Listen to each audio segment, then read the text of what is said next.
Okay, so this is Ask Me Stuff 3. I've got 6 questions to answer today, and if yours isn't answered, you can re-ask it for Ask Me Stuff 4. And the first question is, how many rogues have been clones of a certain rogue that already exists?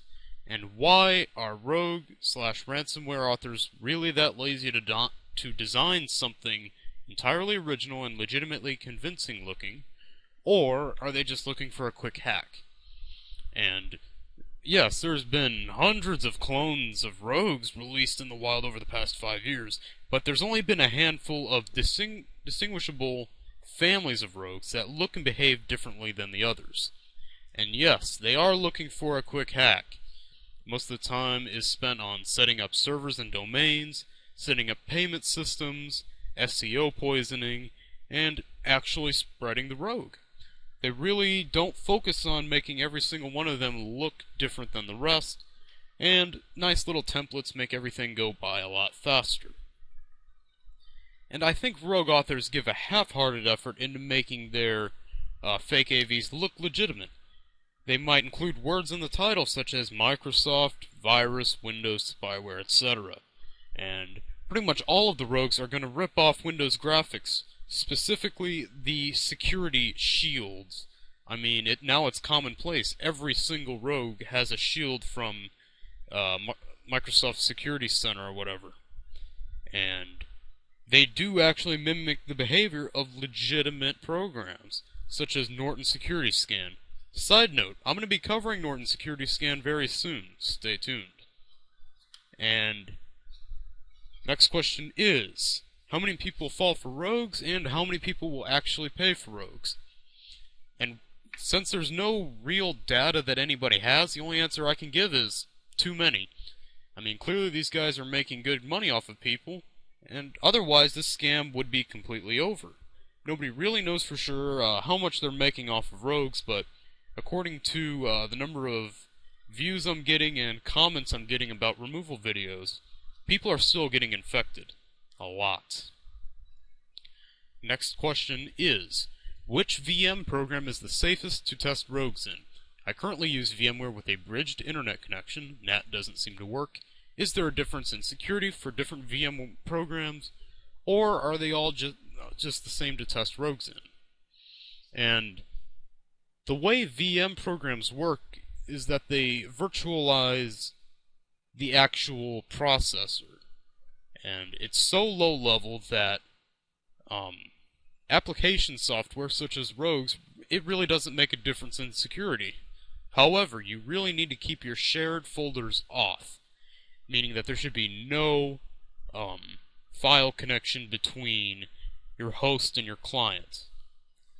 And you really need to be careful about what goes across your network, because Darksider has reported that SecurityTool is dropping the WinPCAP drivers, which is basically some network drivers that allow packet capture. So things like Wireshark and stuff like that, they're going to be able to capture any traffic going across the network.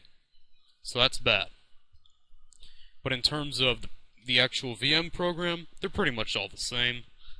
Next question is, here's a question, what would the old DOS virus makers be thinking about nowadays rogues? Would they be impressed at all? And my theory is that they're the same people.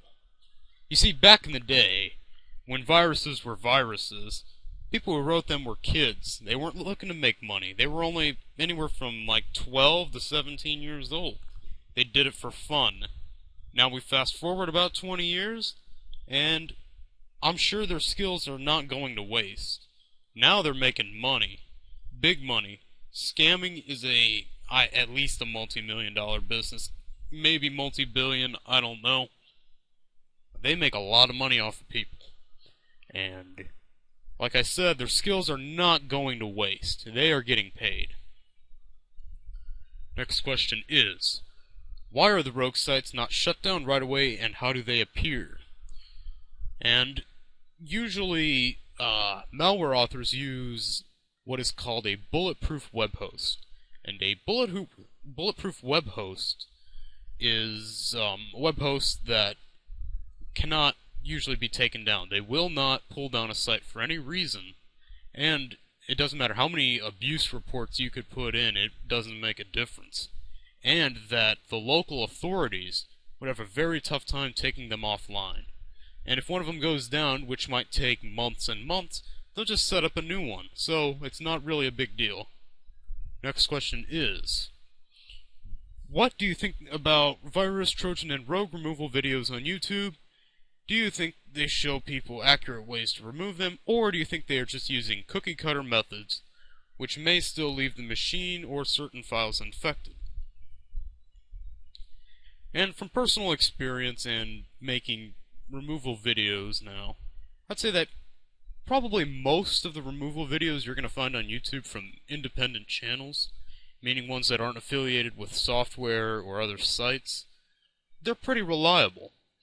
And although the steps and processes to remove them may seem cookie-cutter, they really are the easiest way for a novice to remove malware.